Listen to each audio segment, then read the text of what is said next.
सदा श्रेष्ठ स्वमानधारी बनने की, सदा स्वयं को परम पूज्य और पूर्वज अनुभव करने की, सदा अपने को हर सब्जेक्ट में अनुभवी स्वरूप बनाने की, सदा बाप के दिल तख्त नशीन, भृकुटी के तख्त नशीन, सदा श्रेष्ठ स्थिति के अनुभवों में स्थित रहने की। अव्यक्त बाप दादा की हम आत्माओं के लिए आज की अव्यक्त मुरली से शिक्षाएं। संगम युग सर्व प्राप्तियों का युग है। इस युग में श्रीमद् प्रमाण चलने से भविष्य की प्रालब्ध तो अद्भुत बनती ही है, लेकिन वर्तमान में प्रत्यक्ष फल साथ के साथ मिलता है, जिसकी तलाश में आत्माएं जन्म जन्मांतर रहती हैं, परंतु वो चीज़ें मिलती नहीं हैं। इधर श्रीमद् का एक कदम उठाने की देर है, तुरंत खुशी, शक्ति, शांति, अतीन्द्रिय सुख की अनुभूति होती है। ये प्रत्यक्ष फल हमें शक्तिशाली बनाते हैं। ये ताज़े फल हैं जो आत्मा को सिर्फ संगम युग पर मिलते हैं। इससे हम समर्थ आत्मा भव का वरदान प्राप्त कर लेते हैं। संगम युग में हम आत्मा को समझ मिलती है कि हम सभी आत्माएं एक ही परमपिता परमात्मा की संतान हैं। विस्मृत होने से देह अभिमान में आकर उल्टे बंधनों में उलझ गए हैं। देह अभिमान की भिन्नता और बंटवारे में बट गए हैं। आत्माओं पर तो विस्मृति का प्रभाव पड़ ही गया है, लेकिन पूरे वायुमंडल को, प्रकृति को, तत्वों को भी प्रभावित कर तमो प्रधान तमोगुणी बना दिया है। इसलिए मीठे परमात्मा से समझ मिलने के बाद बिन कहलवाए हमें सूक्ष्म स्व परिवर्तन का ताज पहनकर श्रीमत पर चलकर बेहद की सेवा पर हाजिर होना है। संगम युग पर जो आत्माएं बेहद सेवा के निमित्त बनती हैं, अपनी जवाबदारी समझ ईश्वरीय कार्य में मददगार बनती हैं, उन्हें प्रत्यक्ष फल मिलता है, शक्ति की प्राप्ति होती है। एक कदम हिम्मत का हम उठाते हैं तो 1000 कदम मदद के लिए परमात्मा आगे आते हैं। ये प्रत्यक्ष फल श्रेष्ठ संगम युग का फल है। परमपिता परमात्मा से मिला हुआ फल आत्मा को सशक्त बनाता है और आत्मा किसी भी परिस्थिति के ऊपर सहज ही विजय पा लेती है, हलचल में नहीं आती है। परमात्म शक्ति हमें अचल, अडोल, स्थिर, शांत, महावीर बनाती है। निमित्त बनने वाली आत्मा परमपिता परमात्मा को सदा संग रखती है, इसलिए समर्थ बाप के साथ होने के कारण व्यर्थ से सहज ही मुक्त हो जाते हैं। परिस्थितियां भले जहरीले सांप समान ही क्यों न हो, लेकिन परमपिता परमात्मा से मिली हुई शक्तियों के कारण वे उन पर भी विजय प्राप्त कर लेते हैं। यादगार में फिर श्री कृष्ण के चित्र में दिखाते हैं कि श्री कृष्ण जो है सर्प के सिर पर डांस करते हुए मस्त हैं। असल में कृष्ण की आत्मा ब्रह्मा के रूप में संगम युग में सर्व तरह की विकराल परिस्थितियों को परमात्मा के संग रहते हुए उनकी श्रीमत पर चल उन्हें प्रत्यक्ष फल प्राप्त करते हुए उन पर महावीर समर्थ आत्मा बन सहज ही विजय प्राप्त कर लेते हैं और समर्थ आत्मा भव का वरदान प्राप्त करते हैं। अनेक भूलें हम सब कर बैठते हैं सृष्टि रूपी ड्रामा में, जिसके कारण हिसाब किताब बन जाते हैं, परिस्थितियां बन जाती हैं, परंतु मीठे परमात्मा हमें समेटने की शक्ति देकर पास्ट को लेट को करने की समझ देते हैं और अब जो भी हो श्रीमद् प्रमाण चलकर पार करने की समझ देते हैं। हमारे द्वारा बनाए हुए सीन्स अब पेपर के रूप में आते हैं। क्यों क्या क्वेश्चन कर समस्याओं को ज़्यादा बढ़ाने के निमित्त बन जाएंगे। इसलिए पास विद ऑनर बनकर मीठे परमपिता परमात्मा समझ देते हैं कि पास्ट को पास कर दो और बाप के सदा पास रहो। पास्ट का चिंतन करना गड़े मुर्दे उखाड़ने की तरह है, उससे तो बदबू ही आएगी। ऐसे में मीठे बाबा से हम दूर हो जाएंगे। बाप के सदा पास रहना है तो मीठे परमात्मा हम आत्मा को समझ देते हैं कि पास्ट को पास करो, अर्थात उसे अब याद न करो। अव्यक्त इशारे हम आत्मा को मिल रहे हैं कि हम सब अशरीरी व विदेही स्थिति का अभ्यास बढ़ाएं। बाप दादा चैतन्य में करके दिखाते हैं ताकि हमें सहज हो जाए। जैसे बाप दादा अशरीरी से शरीर में आते हैं, वैसे ही हमें भी समझ देते हैं कि असल में हम भी अशरीरी होकर शरीर में आए, अव्यक्त स्थिति में स्थित होकर फिर व्यक्त में आए। देवभान के 63 जन्म हम आत्माओं को अनुभव है शरीर को छोड़ने का और शरीर को लेने का। ऐसे ही जब चाहो तब शरीर का भान छोड़कर हम सब अशरीरी बन जाने का और जब चाहे शरीर का आधार लेकर कर्म करने का अभ्यास करें।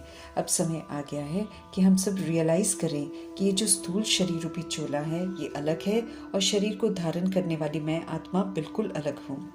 ये अभ्यास बहुत ज़रूरी है क्योंकि अशरीरी हो वापस घर जाना है, इसलिए शरीर से किसी भी तरह की अटैचमेंट न रह जाए, ये अटेंशन हमें ज़रूर रखना है। स्व अर्थात हम आत्माओं को परमपिता परमात्मा से श्रेष्ठ मान मिलता है। अनेक स्वमानों की माला है जिसके शुद्ध अभिमान में हमको रहना है। स्वमान को स्वीकार कर उसकी अहमियत समझते हुए जिन नज़रों से मीठे बाबा हम आत्माओं को देखते हैं, उन्हीं नज़रों से खुद को देखना है। रिगार्ड रखते हुए स्वमान को धारण कर पाठ बजाना है। फकुर में रहते हुए श्रीमत पर चलते असंभव को संभव करते बेफिक्र बादशाह बनने की समझ दे रहे हैं बाप दादा। अव्यक्त बाप दादा हम आत्माओं को उन पहलुओं की तरफ ध्यान देने की समझ देते हैं जहाँ पर हम अभी बहुत कमज़ोर हैं और जबकि वो बहुत महत्वपूर्ण है। स्वमान में रहना है और स्वमान में औरों को देखना है। श्रेष्ठ स्वमानधारी विशेष बच्चा बनना है हमें। ऑलमाइटी अथॉरिटी से मिले हुए स्वमान हैं, विशेषताओं से भरपूर हैं। उनके सिवाय कोई और ऐसा स्वमान दे ही नहीं सकता है। स्मृति दिलाते हैं हम आत्माओं को कि हम सब पूर्वज हैं। पूर्वज की जिम्मेवारियों को पूरा करने वाली आत्मा ही पूज्य बनती है। एहसास दिलाते हैं मीठे परमात्मा कि सारी सृष्टि के वृक्ष की जड़ में हैं हम सब, इसलिए आधार मूर्त हैं। हम सभी को देखकर द्वापर युग और कलयुग की आत्माएं फॉलो करती हैं। पूर्वज आत्माएं पहली रचना है और सब में मीठे बाबा विशेषता ही देखते हैं और उन विशेषताओं का ही विवरण करते हैं। परमपिता परमात्मा को गुप्त वेश में पहचान लेना इस कलयुग में और आत्मा और अल्फ के सत्य को समझ लेना, ये हम पूर्वज आत्माओं की विशेषता है। मीठे परमपिता परमात्मा को पाकर हम सब कुछ पा लेते हैं। जिन्हें दुनिया वाले असंभव समझते हैं, वो प्रभु का बनकर सब संभव हो जाता है। पवित्रता की धारणा कर लेते हैं। आत्मा परमात्मा ड्रामा का सत्य जान लेते हैं। परमपिता परमात्मा का बनने से सब सहज हो जाता है। देह अभिमान ये सत्य समझने नहीं देता है, इसलिए विद्वान पंडित साइंस घमंडी आत्माएं सत्य से अनजान रहती हैं। श्रीमत पर चल विजयी रतन बन, बाप की पालना का हमें सबूत देना है। हिम्मत रखकर श्रीमत पर चलते रहना है, मदद बाप की मिलती रहती है। फकुर में रहना है कि हम परमात्मा के डायरेक्ट बच्चे हैं। इस रूहानी नशे और निश्चय में रहना है। परमपिता परमात्मा का बच्चा बनकर रहना है, अर्थात फरमान बरदार, आज्ञाकारी, ईमानदार, वफादार होकर रहना है। तो माया के वार से हम बचे रहेंगे। हर तरह के विघ्नों से, समस्याओं से बचे रहेंगे। श्रेष्ठ स्वमान सदा चित पर रहे। ड्रामा के राजगुरु स्वयं के पाठ को और अन्य आत्माओं के पाठ को समझते हुए सब तरह के क्वेश्चन से मुक्त होकर साइलेंस की शक्ति को अपनाना है, जहाँ फिर कोई शिकवा, कोई शिकायत नहीं होती है। साइलेंस की शक्ति के द्वारा अब परिवर्तन शक्ति को कार्य में लगाना है। कुछ भी हो जाए, हमें अब नॉलेजफुल साक्षी दृष्टा होकर हर सीन को देखना है। अब हमें रिएक्ट नहीं करना है, रिजेक्ट नहीं करना है, क्वेश्चन नहीं करना है, करेक्शन नहीं करना है। हमें एब्जॉर्ब नहीं करना है, हमें रिफ्लेक्ट नहीं करना है, बल्कि अब तो हमें शुभ भावना, शुभ कामना से सब कुछ परिवर्तन कर देना है। नेगेटिव को पॉजिटिव में परिवर्तन कर देना है। समस्या को समाधान स्वरूप बना देना है। कारण का निवारण कर देना है। जब राज हम समझ लेते हैं, मन फिर साइलेंस हो जाता है, फिर ये एक शक्ति बन जाता है। ये साइलेंस की शक्ति बहुत महान शक्ति है। ये तो क्रोध अग्नि को शीतल कर देती है, व्यर्थ संकल्पों की हलचल को ही समाप्त कर देती है। ये पुराने संस्कारों को परिवर्तन कर देती है, अनेक प्रकार के मानसिक रोग को सहज समाप्त कर देती है, तड़पती हुई आत्माओं को जियादान दे देती है, अनेक आत्माओं का शांति के सागर बाप से मिलन करा देती हैं, अनेक जन्मों से जो भटकती हुई हम आत्माएं हैं उनको ठिकाने की अनुभूति करा देती हैं, महान पुण्य आत्मा धर्मात्मा बना देती हैं, सेकंड में तीनों लोगों की सैर करा देती हैं, कम मेहनत कम खर्च वाला नशीन बना देती हैं, समय के खजाने में भी इकोनॉमी करा देती हैं और हाहाकार से जय जयकार करा देती हैं, रेत में भी हरियाली कर देती है, पहाड़ को राई बना देती है, नए विश्व की स्थापना कर देती है। तो ये जो महान शक्ति है, बाबा कहते हैं, ये तो हमारे संकल्प, बोल और कर्म में निरंतर आ जाए, तब हम मास्टर शांति देवा बन जाएंगे। वर्ल्ड की सारी अशांत आत्माओं को शांति का सहयोग दे सकेंगे। इतनी ताकत हमें स्वयं में धारण कर फिर चेक करना है कि क्या इसमें हम कामयाब हो जाते हैं। विधियां हमारे मीठे बाबा सिखाते हैं और विधियों को अपना कर देखना है हमें ना। सभी शक्तियां जो हैं परमात्म वर्षा है जो हमें मिला है, उन्हें विधि पूर्वक समय पर यूज कर अपना बनाना है। मीठे मीठे परमपिता परमात्मा का हम आत्माओं के लिए रोज़ का फरमान है, बाप को याद करो, वर्षे को याद करो, तो फिर याद सहज बनी रहेगी। वर्षे की प्राप्ति की याद जो है, ये याद को नेचुरल बना देती है। जितना इस फकुर में हम रहेंगे कि जो पाना था वो पा लिया, उतना हम बेफिक्र रहेंगे। संकल्प, बोल, संबंध, संपर्क में अब फिक्र जो है न हो हमें, क्योंकि फिक्र होगा तो फकुर में नहीं रह सकेंगे। ये युग जो है फकुर में रहने का है। बाप दादा ने हमें बेफिक्र बादशाह बनाया है, तो इस अवसर को नहीं छोड़ना है। परमात्मा संग सिर्फ अटेंशन रखना है कि हमें उनके कहे प्रमाण चलना है, बाकी कोई फिक्र करने की हमको ज़रूरत नहीं है। फिक्र याद करने की करनी है, बाकी और दुनियावी फिक्र हमको नहीं करनी है। जब हमारे बाबा को कोई फिक्र नहीं है तो फिर उनका बच्चा बनकर हमें क्यों फिक्र करनी है। बोझ अगर कोई हम अनुभव करते भी हैं तो सागर परमपिता परमात्मा हम आत्मा को कहते हैं कि सारा बोझ हम सब उन्हें दे दें। अब क्या करें, कैसे करें, ये गीत बिल्कुल नहीं हमको गाने हैं, क्योंकि कैसे और क्या करना है इसकी समझ तो मीठे परमात्मा हम आत्मा को रोज़ स्पष्ट करते रहते हैं। अब वो समझ के साथ हमको चलना है। समझ देते हैं कि हम सब साक्षी दृष्टा होकर और साक्षी दृष्टा की जो स्थिति है उसकी सीट पर सदा सेट रहें। त्रिकालदर्शी, तीनों कालों का हमें ज्ञान मिला हुआ है, तो त्रिकालदर्शी स्थिति यानी कि समझ की स्थिति में स्थित होकर ड्रामा के खेल को देखते हुए श्रीमद् प्रमाण पाठ बजाएं, सकाश दें, तो कभी भी हम अपसेट नहीं होंगे। समझ देते हैं कि परेशान करने वाले जो बातें हैं वो है हमारा चंचल मन, हमारी भटकती बुद्धि और हमारे पुराने संस्कार, जिसको हम पुराना कह बैठते हैं। उसको बाबा कहते हैं अब मन मना भव होकर मन की चंचलता को खत्म करना है, बुद्धि को परमपिता परमात्मा में एकाग्र करके इसकी भटकन को दूर करना है, और एक बाप में एकाग्र होकर अब जो पुराने संस्कार हैं जिनको हम पुराना कहते हैं वो असल में मध्य के संस्कार हैं। पुराना तो हमारा आदि अनादि संस्कार है, वो मेरे ओरिजिनल जो संस्कार है उनको यूज़ करना है, और ये जो संस्कार तंग करते हैं इनको परिवर्तन करना है। समझ देते हैं कि जिन्हें हम पुराना संस्कार कहकर परेशान होते रहते हैं वो असल में तो मध्य के संस्कार हैं, जो हम सब रावण राज्य में द्वापर युग में धारण करते हैं, और धारण करने शुरू करते हैं, कलयुग तक एक्सट्रीम में धारण कर लेते हैं।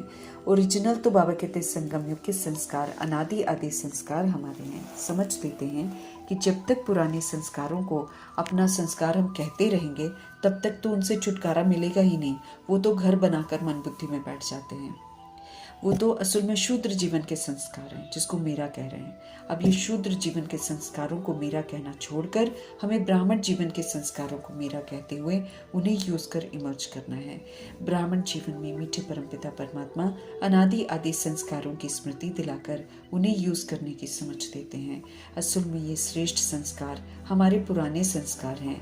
बाप की मदद से उनके साथ कंबाइंड रहकर हमें मध्य के संस्कारों को समाप्त करना है। भगवान से हम आत्मा को ताकत मिलती है, उस ताकत से हमको इसको खत्म कर देना है। कंबाइंड बाप से समय पर सहयोग लेकर सतुगुणी सतयुगी संस्कारों को अब यूज करना है। हम सब बाप के प्यार के पात्र हैं, हम अधिकारी हैं, उनकी आज्ञाओं पर चलकर ये अधिकार प्राप्त करना है। परमात्म प्यार के आकर्षण में सदा रहना है, तो मायावी आकर्षणों से दूर रहेंगे, धोखे से दूर रहेंगे, दिल के आराम को अनुभव करना है। एक दिलाराम बाप से ही आत्मा को सुकून मिलता है, आत्मा को राहत मिलती है, दिलों को आराम मिलता है। होमवर्क जो हमें प्रभु से मिलता है वो हमें पूरा करना ज़रूर है। बाप दादा हम आत्मा को चेक करते हैं और फिर विजय का तिलक लगा देते हैं। दुआ देने और लेने का होमवर्क हम आत्मा को दिया था बाबा ने। ये विशेष लक्षण है बाबा कहते पूजनीय आत्माओं के, जो फिर से हमको धारण करने हैं। दुआ देने को निजी संस्कार बनाना है, उसको अपने आचरण में ले आना है, उसको एक नेचुरल संस्कार बना देना है। हर किसी को देखकर दुआएं देनी है, चाहे कोई हमारा बुरा करे, चाहे कोई हमें गिराने की कोशिश करे, चाहे कोई हमारा दुश्मन क्यों ना बन जाए, चाहे कोई दुनिया में कोई अजामिल जैसा पापी क्यों ना हो। इस समय वो रोल है जो विस्मृत होकर आत्मा पाठ बजाती है, वो इस समय होश में नहीं है। इसीलिए हम आत्माओं को अनादि आदि संस्कार जो है दुआ देने के वही याद रखने हैं, और हमेशा सभी आत्माओं को सिर्फ दुआएं ही देनी है। समझ देते हैं मीठे बाबा कि दुआ देना असल में मेरे संस्कार है। दुआ देकर सभी को खुशियाँ बांटनी है, सुखदायी वायुमंडल बनाना है। होमवर्क पूरा करने के लिए तो सदा स्मृति में रहना है कि मैं बाप की श्रीमत पर चलने वाली विशेष आत्मा हूँ। मैं पूज्य आत्मा हूँ। इस स्मृति को बाबा कहते बार बार अपनी स्मृति में लाओ और फिर स्मृति के प्रमाण इसको स्वरूप में भी लाओ, अर्थात इसका जो कर्तव्य है इस कर्तव्य को विशेष पाठ बजाकर पूरा करो। मीठे बाबा कहते हैं कि जब लक्ष्मी नारायण के घराने में आने का हमारा ख्वाब है तो फिर हम आत्मा को लक्ष्य भी तो ऊंचा रखकर लक्षण भी तो धारण करने हैं। 16 कला संपूर्ण बनना है, पूज्य आत्मा बनना है, तो परम पूज्य आत्मा का जो कर्तव्य है वो फिर पूरा भी तो करना है। तो दुआ देकर हम अपने अंदर में बहुत सारी अच्छी धारणा कर सकते हैं। हम सर्व गुणों से संपन्न बन सकते हैं, सर्व शक्तियों से संपन्न बन सकते हैं। तो ये जो संस्कार है दुआ देने का, ये बाबा कहते चलते फिरते सहज बना लो और सदा के लिए बना दो। बाबा कहते तो फिर 16 कला संपूर्ण बन जाएंगे, क्योंकि फिर दाग सारे मिट जाएंगे, दैहिक दाग जो है सारे मिट जाएंगे। और सभी आत्माओं के लिए जब हम शुभ शुभ सोच रहे हैं और दुआएं देते जा रहे हैं तो सारे मतभेद मिट जाते हैं, सारी नफरत मिट जाती है, ईर्ष्या द्वेष दैहिक भिन्नता ही मिट जाती है। तो किसी की देह को न देखते हुए चलते फिरते हम आत्माओं को सभी को दुआएं ही देनी है। जो होमवर्क पूरा करते हैं उनके मस्तक में विजय का तिलक बाप लगा देते हैं। होमवर्क पूरा करने की और सेवा करने की बाप दादा से मुबारक जरूर लेनी है। सभी को संदेश देना है, रहम दिल बनना है, सेवा के उमंग उत्साह में सदा रहना है। बाबा रिजल्ट हमारी देखते रहते हैं। बाबा से प्यार माना संदेश देने से प्यार, क्योंकि बाबा के सभी बच्चे हैं और बाबा नहीं चाहते कि उनका कोई भी बच्चा वंचित रह जाए। संदेश सभी को जरूर मिले, बाकी वो चले न चले वो उसकी मर्जी है। तो बाबा जो हमसे इतना प्यार करते हैं उस प्यार का रिटर्न हमको देना है बाबा की श्रीमत पर चलकर। तब जब हम श्रीमत पर चलकर बाबा का रिटर्न देते तो बाबा फिर बेशुमार प्यार लुटाते हैं। हमेशा पिता परमात्मा के गले का हार बनना है, इसलिए बाबा हमको याद दिलाते हैं कि कभी भी हमें जिंदगी में हार नहीं खानी है। हार खाने वाले फिर गले का हार नहीं बनेंगे, इसलिए श्रीमत पर चलते जाएंगे, विजयी बनते जाएंगे और फिर जो विजय बनेगा वो बाबा के गले का हार बनेगा। तो कोई भी परिस्थिति में, कोई भी विपत्ति में, कोई भी मुसीबत में हमको कभी हार नहीं खानी है, बल्कि हार बन के गले में पिरोना जरूर है। बाबा कहते संकल्प करो कि बाप के प्यार में माया चाहे कितने भी तूफान हमारे सामने लेकर आए, लेकिन हम सभी आत्माएं सर्व शक्तियों से संपन्न हैं, इसलिए मास्टर सर्वशक्तिवान बनकर तूफान को तोहफा समझकर पार करना है। बाबा का दिया हुआ वरदान हमें सदा याद रखना है। कितना भी बाबा कहते ऊंचा पहाड़ हो, पहाड़ बदल के रुई बन जाएगा अगर हम सर्वशक्तिवान बनकर पाठ बजाएंगे तो, हाथ नहीं खाएंगे तो। समय की समीपता के प्रमाण बाप दादा हम आत्मा को बहुत सारे वरदान देते हैं। उन सारे वरदानों को विधि पूर्वक यूज करके हमें अनुभव जरूर करना है और अनुभव की अथॉरिटी बनना है, फिर कभी भी हम हार नहीं खाएंगे। बाबा कहते अब तो जब चाहो अपने आप को अशरीरी बनने का, कभी फरिश्ता स्वरूप बनने के, ये ना ये जो एक्सरसाइज है ये करते रहना है। अभी अभी हम ब्राह्मण हैं, श्रीमत पर चल रहे हैं, और अभी अभी हम फिर फरिश्ता हैं, उपराम स्थिति में हैं, और अभी अभी फिर हम आकारी शरीर से भी अलग अशरीरी बिंदु स्वरूप हैं। चलते फिरते काम काज करते हुए बाबा कहते 1 मिनट निकालो, 2 मिनट निकालो, लेकिन ये अभ्यास करते जाओ और चेक करो। बाबा कहते हैं कि जो संकल्प हम करते हैं क्या हम उसका स्वरूप अनुभव करते हैं। माना अगर हम अशरीरी बोलते हैं तो क्या हम निर्बंधन स्थिति का अनुभव करते हैं। अगर हम फरिश्ता बोलते हैं तो क्या हम ऐसा अनुभव करते हैं कि हम ईश्वरीय कार्य में हैं, बाबा के साथ कनेक्टेड हैं, सेवा में हाजिर रहते हैं। तो हर वक्त यानी कि ब्राह्मण है तो देखना है कि क्या मैं ब्राह्मण का पाठ बजा रही हूँ, और फरिश्ता है तो क्या मैं कर्मयोगी फरिश्ता बनकर पाठ बजा रही हूँ, और शरीरी हूँ तो क्या मैं निर्बंधन हो गई हूँ, परमधाम स्थिति मेरी है। इस तरीके से बाबा कहते स्वरूप बनकर उसका अनुभव करो। अपने आप को सशक्त बनाना है, क्योंकि हमको अशरीरी बनना है, तो उस समय कहीं देह का भान हमको अपनी तरफ न खींचे। इस बात के लिए बाबा हम आत्माओं को सशक्त बना रहे हैं ताकि हम तैयार रहें, एवर रेडी रहें, और जब हमें बाबा का फरमान मिले हम बाबा के साथ उठ जाएं। परिवर्तन की शक्ति को ज़रूर यूज़ करना है। जो परिवर्तन शक्ति का प्रयोग करते हैं उनको बाबा अमर भव का वरदान देते हैं, और जो श्रीमत को पूरा पूरा फॉलो करते हैं उनको बाबा सदा फरमान बरदार बच्चे वाह कहकर शाबाशी देते हैं। जो बाबा से प्यार करते हैं, जो बाबा का कहना मानते हैं, उनको फिर बाबा वरदान देते हैं कि माया के विघ्नों से सदा न्यारे रहेंगे, अर्थात हम कभी भी माया के वशीभूत नहीं होंगे। बाप समान बनने के उमंग उत्साह में हमको सदा रहना है।